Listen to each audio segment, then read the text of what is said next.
Hello everyone, welcome to A1 classes. I hope you all are doing well. आज हम करेंगे next questions. Last में हमने question complete कर लिया था डिजास्टर मैनेजमेंट का, लेकिन आज हम करेंगे नेक्स्ट। हमारा क्वेश्चन जो है 8th क्वेश्चन है,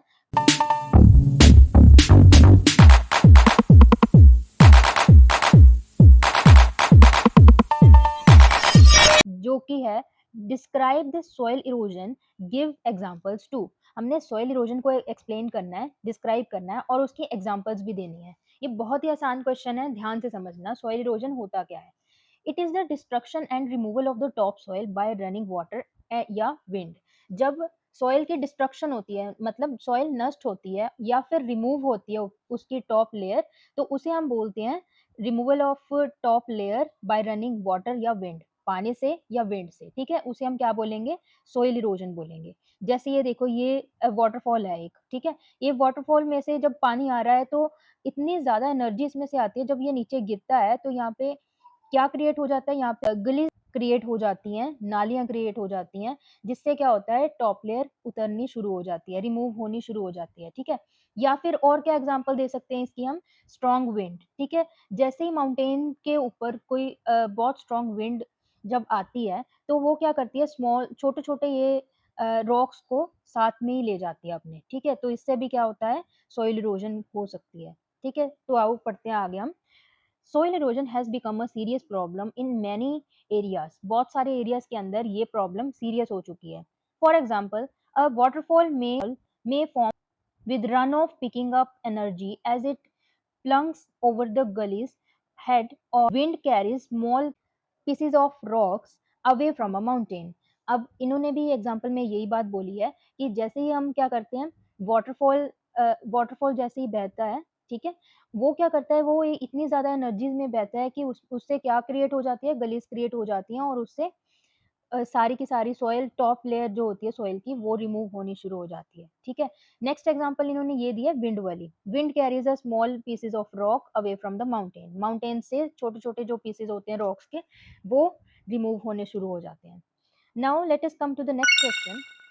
इसमें आपको क्या दिया हुआ है? इसमें आपको दिया हुआ है नोट लिखना है आपने। ठीक है, सबसे पहले आपको जोनल या एजोनल सॉइल समझनी होगी क्या होती है। ठीक है, फर्स्ट क्वेश्चन है जोनल और अजोनल सॉइल।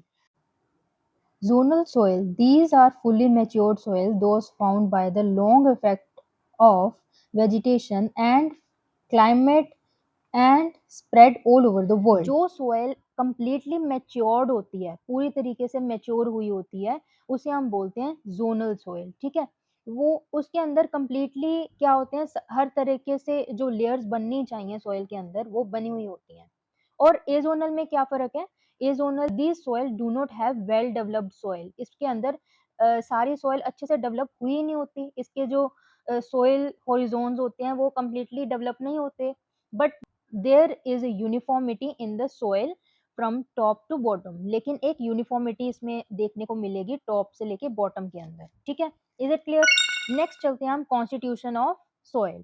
कॉन्स्टिट्यूशन का मतलब सॉइल के अंदर कौन कौन सी चीजें पाई जाती हैं। तो सबसे पहला तो ऑर्गेनिक कॉन्स्टिट्यूएंट, जिसके अंदर क्या क्या आएगा? These are partially decayed and decompose matter of the plants and animal. Animal and plant का एक डिकम्पोज मटेरियल क्या होता है? इसके अंदर पार्शली होता है। किसके अंदर? ऑर्गेनिक कॉन्स्टिट्यूएंट्स के अंदर। ठीक है, नेक्स्ट है लिविंग ऑर्गेनिज्म। लिविंग ऑर्गेनिज्म अब कौन से हुए? Micro organism living in the soil. जैसे कि माइक्रो ऑर्गेनिज्म हमारे सॉइल के अंदर रहते हैं, उसे हम बोलते हैं लिविंग ऑर्गेनिज्म। नेक्स्ट है air. It trap the air between the different components and constituents of the soil. Air क्या होती है? डिफरेंट डिफरेंट सॉइल के कंपोनेंट्स के अंदर जाके ट्रैप हो जाती है। ठीक है, तो ये कॉन्स्टिट्यूशन ऑफ सॉइल। ठीक है, next one is resources. Resources किसे बोलते हैं? ये क्वेश्चन तो आपको सभी को अच्छे से पता है कि रिसोर्सेज किसे बोलते हैं। All the useful elements of the environment which satisfy the human need are called resources.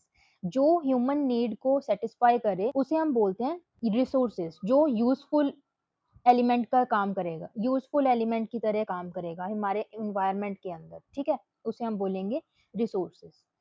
Let us come to हमने जो अभी अभी पढ़ा है वो क्या पढ़ा है? जोनल और एजोनल। जोनल होती है जिसके अंदर कंप्लीटली ये सारी चीजें मौजूद होती हैं, मतलब कि फुली मैच्योर्ड सॉइल को हम जोनल बोलते हैं। और जिसके अंदर कोई भी अच्छे से मैच्योर नहीं हुई होती सॉइल, उसे हम बोलते हैं अज़ोनल सॉइल, ठीक है? लेकिन इस सॉइल के अंदर एक यूनिफ़ॉर्मिटी दिखाई देती है, ठीक है? Zonal is matured and horizon is completely well developed and azonal is immature and uniformity is there. Now let us come to the next, that is constituents. Constituents में हमने क्या पढ़ा है? Organic constituents होते हैं, living constituents inorganic होते हैं या living होते हैं और air होती है इसके अंदर. Is it clear?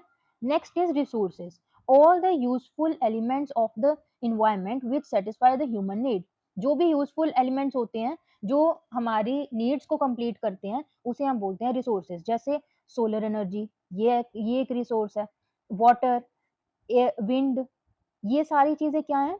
रिसोर्सेज की ही एग्जांपल है। आई होप आपको ये तीनों के तीनों पार्ट अच्छे से क्लियर हो गए होंगे।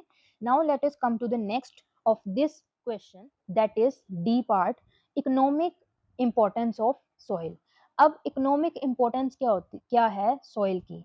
Soil plays a important role in economic.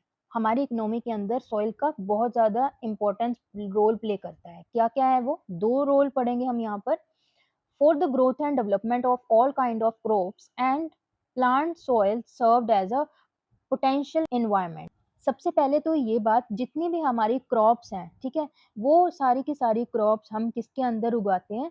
वो हम सॉइल के अंदर उगाते हैं। मतलब कि सॉइल के अंदर इतनी पोटेंशियल होनी चाहिए कि वो किसी भी क्रॉप को ग्रोथ या डेवलपमेंट करने के लिए काबिल हो। Next one is the farming and agro based industries depend on the soil. जितनी भी ये फार्मिंग या एग्रो बेस्ड इंडस्ट्रीज हैं वो सॉइल के ऊपर ही डिपेंडेड है, क्योंकि उन्हें सारी की सारी क्रॉप प्रोडक्शन किस में करनी है? सॉइल के अंदर करनी है। Now let us come to the next part, that is our soil erosion and conservation. Soil erosion अभी हमने पढ़ा है कि क्या होता है? Destruction and removal of top soil. किसे बोलते हैं हम? जब भी टॉप सॉइल सॉइल की टॉप लेयर हट जाती है उसे हम सॉइल इरोजन बोलते हैं, ठीक है? किसकी वजह से? विंड की वजह से या एयर की वजह से या वाटर की वजह से, ठीक है? ये सारा शो किया हुआ है। नेक्स्ट इज, अब इसकी कंजर्वेशन कैसे हो सकती है? बचाया जा कैसे जा सकता है? क्योंकि ये बहुत सारे एरियाज के अंदर ये सीरियस प्रॉब्लम की तरह क्रिएट हो रही है।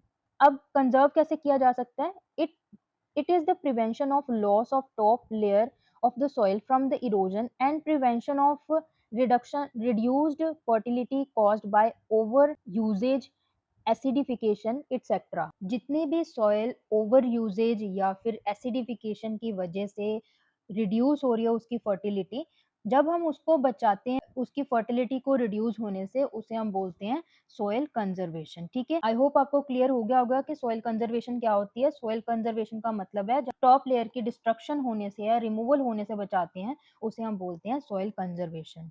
Is it clear?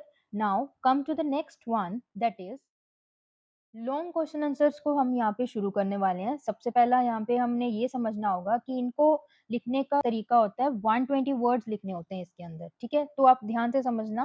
First question है, explain the land use pattern in the India.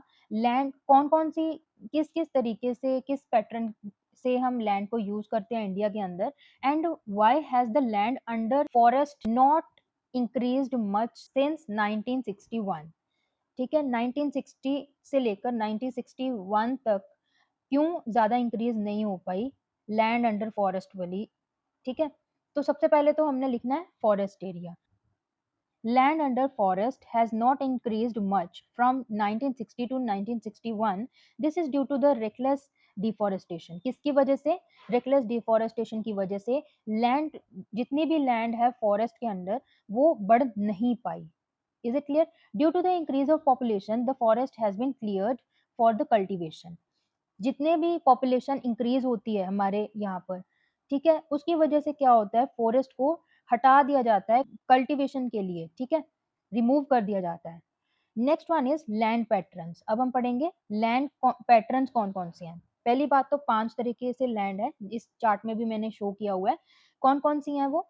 सबसे पहली है हमारे पास फॉरेस्ट, ठीक है, आपको ये पिक्चर में दिख रहा होगा, ये forest area. Next is land not available for cultivation of the barren land, waste land and the land put to the non agricultural use. जो भी लैंड क्या होती है? नॉट अवेलेबल, जो अवेलेबल नहीं है, कल्टीवेशन के लिए अवेलेबल नहीं है, बैरन लैंड है, वेस्ट लैंड है, जिसके अंदर हम कोई भी एग्रीकल्चर नहीं कर सकते, नॉन नॉन एग्रीकल्चरल यूज़ के लिए रखी हुई है, उसे हम किस कैटेगरी में रखेंगे? Land not available. Is it clear? आपको चार्ट के अंदर देखकर ही समझ में आ गया होगा। Next one is other uncultivated land. अब और भी कुछ ऐसी अनकल्टिवेटेड लैंड्स होती हैं, कौन-कौन सी होती हैं वो? सबसे पहले permanent pastures and grazing land, जिसके अंदर हम ये वाली लैंड जिसके अंदर हम काउज़ को क्या करते हैं? ग्रेजिंग के लिए छोड़ देते हैं, ठीक है? Next one is area under trees, crops and groves. जिन एरिया के अंदर ट्रीज़, क्रॉप्स या ग्रूव्स वगैरह होते हैं, वो एरिया किसके अंदर आएँगे? अनकल्टिवेटेड एरिया बन जाएगा वो। Next one is culturable wasteland. किसी कल्चरेबल वेस्टलैंड जो ये भी किसके अंडर आएँगी? अनकल्टिवेटेड लैंड के अंडर आएँगी। Is it clear? Now let us come to the next that is fallow land. That is the fallow land, ये वाली, ठीक है? करंट फैलो लैंड, इसके अंदर करंट फैलो लैंड आएगी और एक other than current fallow land आएगी। Next one is net sown area, जिसके अंदर क्या हो रहा है? आपको पिक्चर में अच्छे से दिख रहा होगा, यहाँ पे सारी क्रॉप्स को उगाया जा रहा है, इसे हम बोल रहे हैं net sown area. I hope आपको लैंड पैटर्न्स समझ में आ गए होंगे कि इंडिया के अंदर कैसे लैंड किस-किस तरीके से लैंड पैटर्न्स हैं, और ये भी पता चल गया होगा कि क्या रीज़न थे हमारे फॉरेस्ट क्यों नहीं इंक्रीज़ हो पाए सिंस 1960 से लेकर 1961 तक। Now come to the next question that is in question, how has the technical and economic development leads to the more consumption of resources? वो कह रहे हैं कि टेक्निकल एंड इकोनॉमिक डेवलपमेंट की वजह से कैसे रिसोर्सेज की कंजप्शन इंक्रीज हो जाती है। Resources should be available for the development, जो जितने भी रिसोर्सेज हैं वो डेवलपमेंट के लिए यूज होते हैं। Due to the absence of technology many resources reasons remain backward. जब टेक्नोलॉजी होगी ही नहीं हमारे पास उस रिसोर्स को यूज करने के लिए, तो हमारे क्या हो जाएगा? वो रीजन पीछे ही रह जाएगा, ठीक है? रीजन क्या है? Technology is used to exploit the resources in India. Technology को हम यूज करते हैं ताकि हम रिसोर्सेज का फायदा उठा सकें। The consumption of resources is increase due to the technology and quality of human resources. ये इस वजह से इंक्रीज हो रही है consumption of resources due to the quality of human resources and technology, ठीक है? Next one is with the use of technology human interact with the nature and create institutions to the increase the consumption of resources to increase the economic development। यहाँ पे economic आएगा। इसका मतलब है कि technology को यूज करके human nature के साथ इंटरेक्ट करता है to create institution to increase consumption of resources, ताकि वो इकोनॉमिक डेवलपमेंट increase कर सके। Next one is human made resources like houses, buildings, roads, industries need more consumption of resources। अब जो human made resources है, जैसे houses हैं, buildings हैं, roads हैं, industries हैं, इन्हें क्या चाहिए? ज़्यादा से ज़्यादा consumption चाहिए resources की, ठीक है? I hope it is clear to all.